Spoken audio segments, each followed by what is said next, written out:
Welcome to On The Beat, everyone. I'm over here with Robert Phyfer from Brooks Eye Centre, and today we're talking about diabetes and the actual eye. How are you, my friend? I'm good. How are you? Now, I do understand that diabetes does affect our eyesight, right? It does, yeah. So diabetes can actually cause vision loss over time. I know, like, who would have thought that something that's going on within our body can affect our vision as well? Yeah, I mean, it's a possibility. The biggest thing is to keep the blood sugar down and make sure you're taking your medication properly. All right, well, let's just break it down a little bit. What is diabetes to begin with? Diabetes is when the blood sugar in the body gets too high and it becomes toxic to the blood vessels. Eventually, that causes strain on the pancreas, and the pancreas continues to stop working. Okay, so well, how does someone, prevent diabetes retinopathy? Diet and exercise and medication if they're taking it. Now, there's two types of diabetes. There's type 1 and type 2. Type 1 is genetic.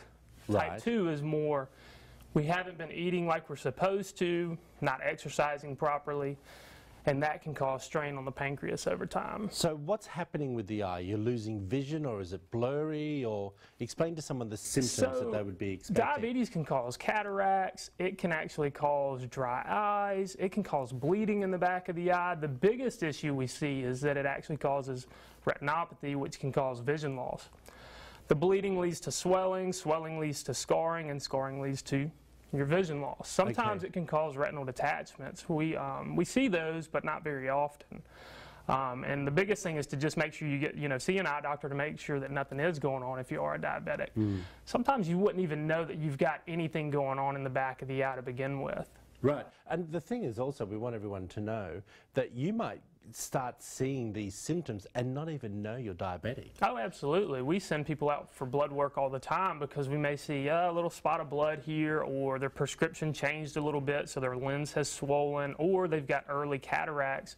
And so we'll go in and run a blood panel to check to see if they've got diabetes. Then we'll get them in with a primary care doctor to see if they need extra help with that. Yeah. Okay, well, for someone who does have diabetes at home and should be having their eyes checked, is it annually? Is it quarterly? How often should one be doing that? It really depends. Good question. So at least every year, but my diabetics who are uncontrolled, they need to be seen more often than someone who's not someone who's controlled needs to be seen every year. Someone who's not controlled needs to be seen a little bit more. Depends on what's going on. If they've got bleeding in the back, I may see them every 6 months, sometimes every 3 months. If really? Yeah, it can be as frequent as every 3 months. All right, well, what are some of the treatments that someone can have from diabetic retinopathy? Well, typically what we'll do is we'll send them to a retinal specialist if there's swelling or bleeding in the back of the eye, and they'll do an injection. If they've got leaky blood vessels growing in the back of the eye, they'll do a laser procedure. If they've got a retinal detachment, they'll do a laser. They may actually have to go ahead and do